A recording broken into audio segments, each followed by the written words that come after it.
Hello and welcome back to another edition of Story Behind the Story. Now, in the last episode, we discussed about some of the amendments. I don't know. To me, they didn't make much sense, and I think very short term, which I think our panel here will discuss. I'll reintroduce you, Dean D'Cruz, architect; Sabina Martin, activist; Armina Rivero, architect; and Tahir Noronha, urban planner. Now, Dean, you've been part of RP. And this whole thing, it's like, at least it's a sense of deja vu. That time I think I was just getting into, just very new age. This is how many years back? 10 years? 2006. Yeah, new, very new. But I think we are reinventing the wheel, don't you think? You've been part of that and now again you're discussing about the same thing. Yeah, of course. I was part of the objection to the disastrous 2011 plan, and then of course to get me involved and keep me. But the reason for it was people's participation, so that these type of things don't come in. But it looks like we have, So under the. But the actors are the same.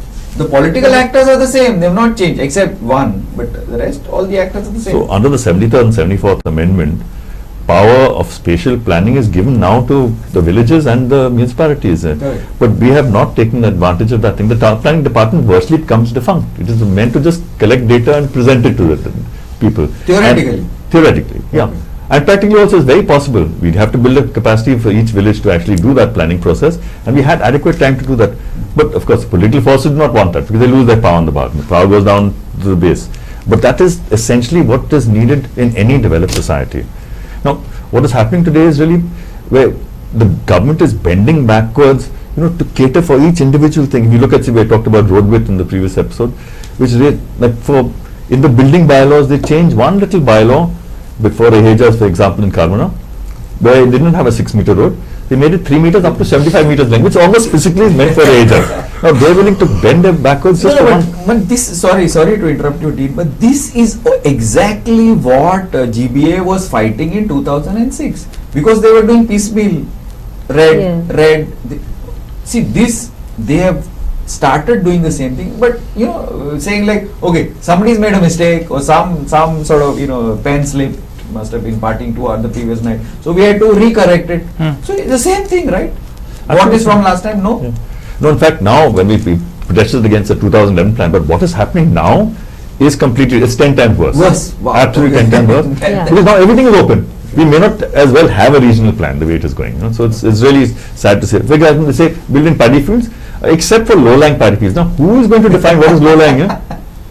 Everything will become high-lying paddy fields. You fill it in, become high-lying. No, so this is really sad to see. See, basically, this is basically what I'm saying now. Sabina, GBA has to start making noise again. Yeah, that is what because we have been. Not work. See, going to I totally grant your point. You all have been to court, even Claude, the Go Foundation. They have gone to court. They have done a lot of good. But ultimately, who are the kings of today? Who? The politicians. So I don't know how much Supreme Court orders are being you see what's happening in Delhi and all over the place. So I think the only people they are afraid of probably is public pressure. People's power. So basically it is people's power. See what is happening. Correct me if I'm wrong, of course. Is the politicians do not want to give this power. It is power of the people to make their own plans, and this power they are keeping it to themselves because that allows them to make money.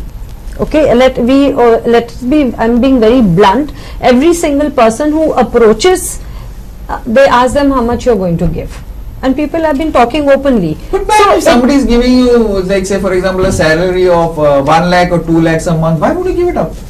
It doesn't make sense, right? No, I'm talking at the political level. Yeah, people who are in the whatever level you want. If somebody is giving you that much money per month by doing X, Y, Z, I would not. Somebody is telling me, okay, boss, you have to do this. I'll give you so much more. Why would I give it up? Nobody is going to do it. So, do we want corruption in society? So that is. Can you stop corruption in society? No, if people are vigilant. See, how did the plan go back when why did the plan, which was bad, when people stood up against the plan, they withdrew the plan. So there was a rollback. So that means there is people's power. So if people's power is there, things can change. Okay, and that is what we need to keep. Now the problem what happens is people have to live their life, they have to earn their livelihood 24 hours. I mean, for a certain period they will focus and come onto the streets, but you can't do that all the time, and that is what they are taking advantage of. So as far as movements are concerned, I think we have to devise new strategies to see that the pressure is on, that accountability is there as far as government is concerned, and keep a watch on what is going wrong. And that's why the minute the amendments were made, say we are lay people, but the technical people, the minute they brought it to the fore that these amendments have been made, it is and the general public are made aware of it, then it is now the responsibility of the people to see that these amendments don't come through.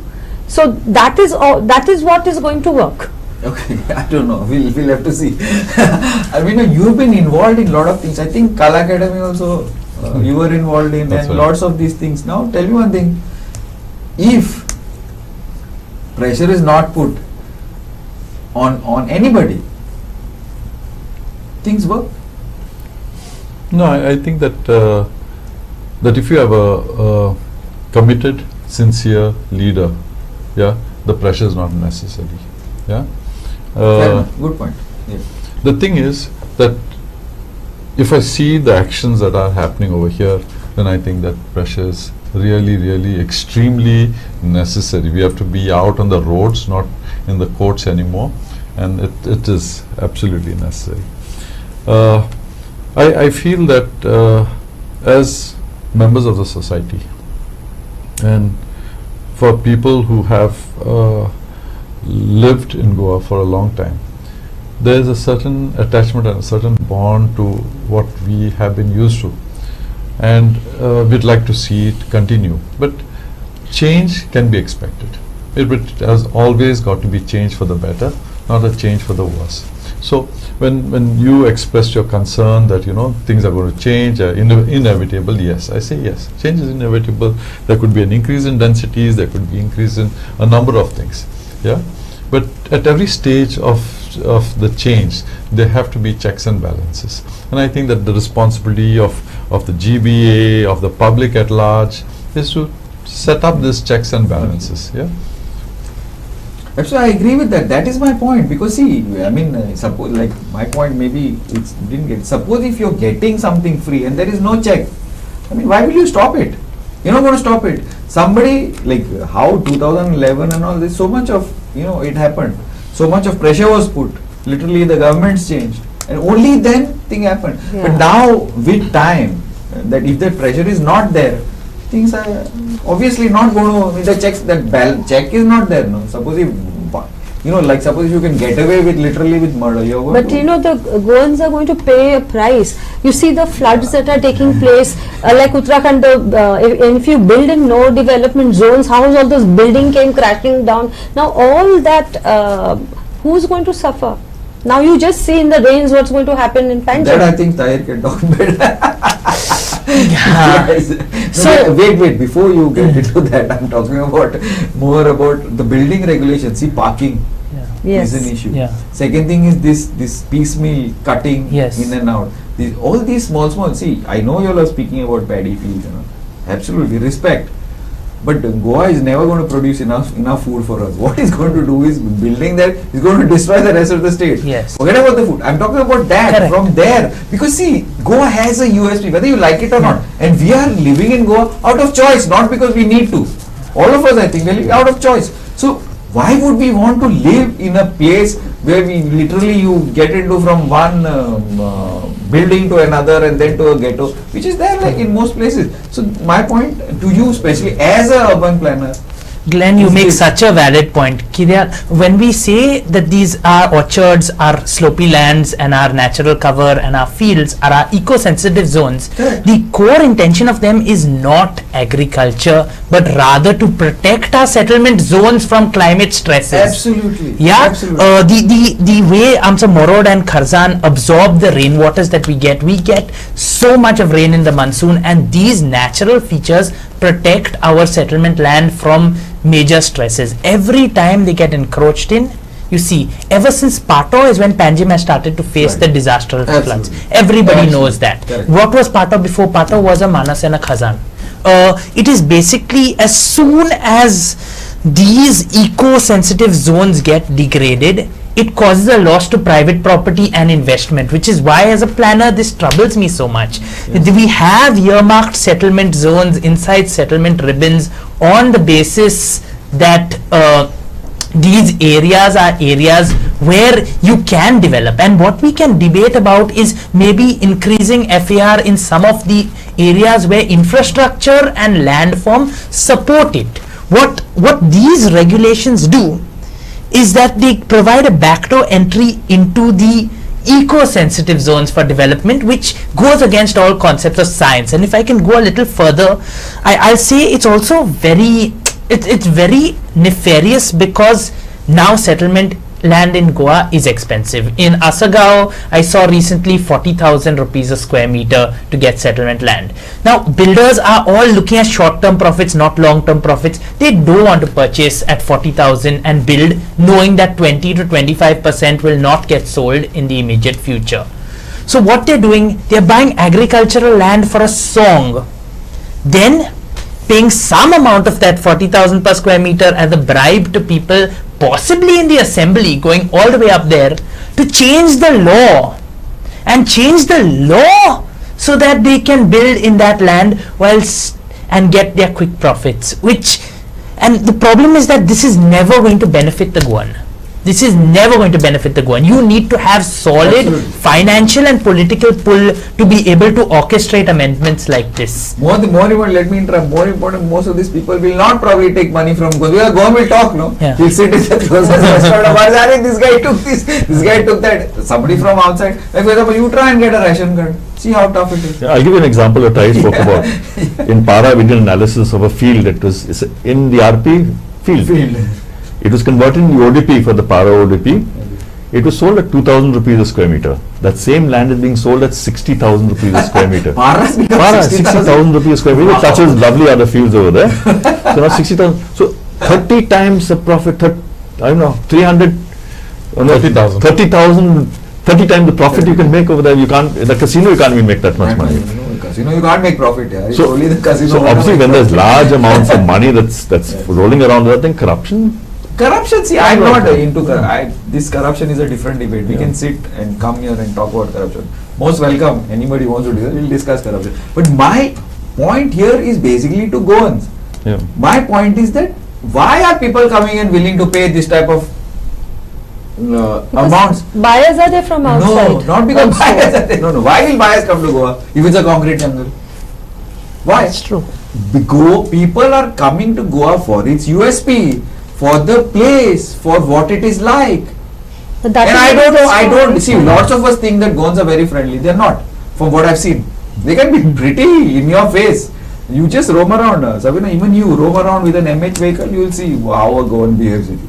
So the point is that the place, people are coming for second homes, people are coming for third homes, people are coming for business, hospitality. They are coming because of the place.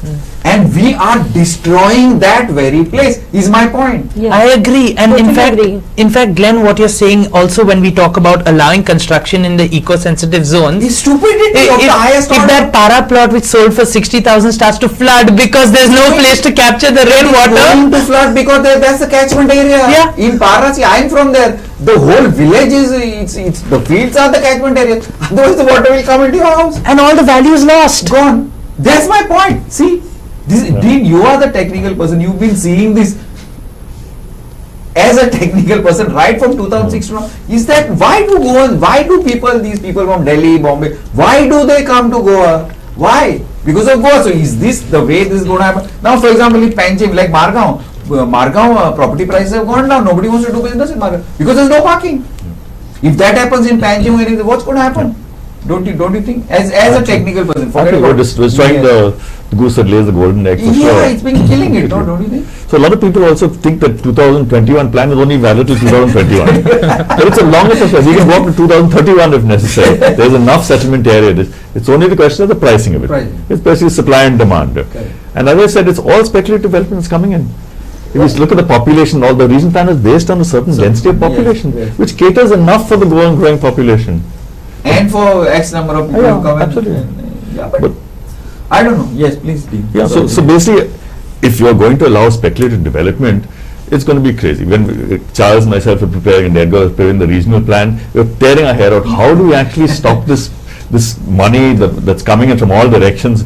So Charles jokingly said, we must have drugs over here. Because drugs is a conduit for all this money to go in over there. Then takes the money. Mexico land prices are very low. All the money is done through drugs. Maybe in that case, casino is the best thing that could Casino has already finished Panjim. It's not. It has. Panjim owners are living on casinos. All the flats that they have bought are being lent out to casino people. Sorry. But what is the social cost that they're paying? That And is- economic also. So that's See what the land money rates will go has- down, no? I agree with Dean. That's what I'm saying. Land rates will But go down. is this kind of development that we want? That's So when it. we have such a good chance to decide our future, and we can learn from all the mistakes that are made all over the world and rest of India, why are we still falling into this trap? I don't know. I don't believe in mistakes as such. Even the word mistake is got a very negative connotation. But our experience over the past should have helped us counter. Arvindo, yeah, you are somebody who has been. I know you're an architect, but you're pretty much in the activist sort of a mode. So something like that. What do you feel as a Goan and somebody who has decided that I want to stay in Goa? What do you feel about all this? No, I think that our efforts to rein in government that is always trying to do this They will. have to You can't continue. stop it. Have to continue. We can't stop it. But the thing is that the government has also learned the tricks.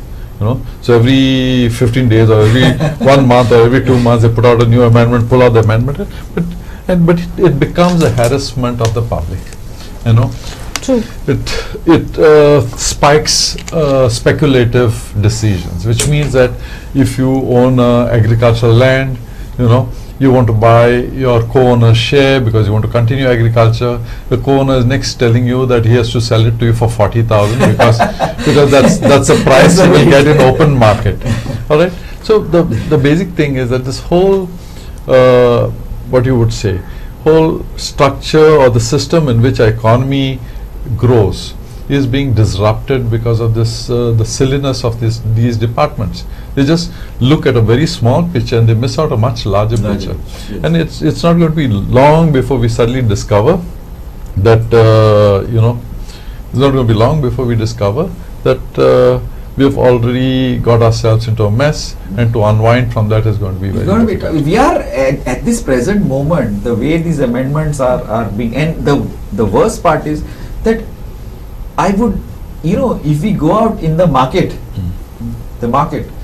and ask the people about these amendments, 99% of the people will not be aware. True. This is exactly what the powers that be are banking on.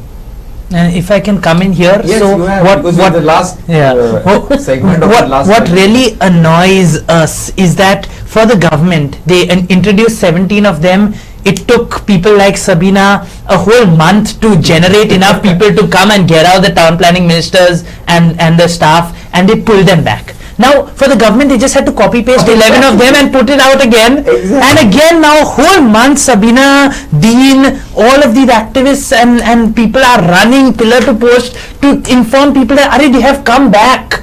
So, citizens are working, the government doesn't have to do much to bring them No, back. actually, I differ on this. Citizens are working, no doubt. But see, the government has found its path. It knows what to do, right? Yeah. Copy, paste, or whatever. Now AI is there. You don't even need to copy, paste. You can rewrite the whole thing. But here, there are different segments of civic societies there. Now, Sabina knows me for very well for so many years. She had told me, boss, let's have a discussion. 1 month back. You have to use the resources which are at your hand. See, ultimately, we are not doing it for Glenn's personal thing, or Dean's or Arminio's or so. We are doing it for the state, for Goa, right? And we are very proud Indians and very proud Goans. But this is our state, which is something that we want to do. So the thing is, you guys need to also evolve here. Involve various segments of society. I'm on record here. Various segments of society to get Because you're not doing it for Sabina, like that you're going to, get some gain out of it. All of us are good. So if the government knows how to use its tools and its methods, you guys have to learn to evolve it. Yeah, and I that's think what we've been this is what I doing. think. I don't know. Maybe I'm wrong. In No, you this mentioned We that are the trying government our will best artificial to, intelligence. Can, or- yeah. They can do it. But I think right now they're using RU, which is real unintelligence. No, I don't think. I disagree with all of you all on this. I think it is planned, calculated. It is planned, it is calculated. Probably some of the consultants are working on this one. Any government, I'm not naming any party, be it tomorrow, even if RG comes, probably they'll do the same thing. Whatever. Government is government. Leave the political parties aside. But then people are people. That nothing changes. Yes, last time it was Congress when you all fought. The BJP was in opposition. Today it's BJP. Congress is in opposition. What has changed? Nothing. Same. The issues remain the same. Yeah. Correct. That's why you also need, the civic society also needs to use the tools at its disposal. So that's what we're doing today. We're sitting there. But as you said, after 1 month. Yeah, because by the time we have to also get what happens when these amendments come. The technical people are the ones who are following closely. We are not looking at the Gazette every day, So by the time it reaches laypersons like us, and then by the time we go to the people, Fair enough. It takes time, Absolutely. yeah. No, I'm not pointing fingers at Yeah, what you all no, are I doing understand, yeah. is very tremendous, but you have to, today it's AI level. Things move fast. We are playing catch up. Yeah, We are literally- playing catch literally, up. that's all I have to say. Thanks a lot, Dean. Thanks, Armin. Thanks, ma'am. Thanks, Tahi. Now, I've been after Tahi 1 year back. I told him, Panch is going to flood. See, Tahi, we'll see. 1 year back, I told him will not about be it. We laughing were very supposed to be long, doing yeah. this debate. Yes, but anyway, now he's going to flood. Then he'll say, anyway, we are going to get boats, so it's fine. We can move around in Panjim. I think. Thanks, guys. This has been interesting, but I don't know. Sometimes it's we need to walk the talk also, because ultimately it is for our state, for our people, for our future generations, and we So need come to- on 26th at TCP office at 11 o'clock and give your objections.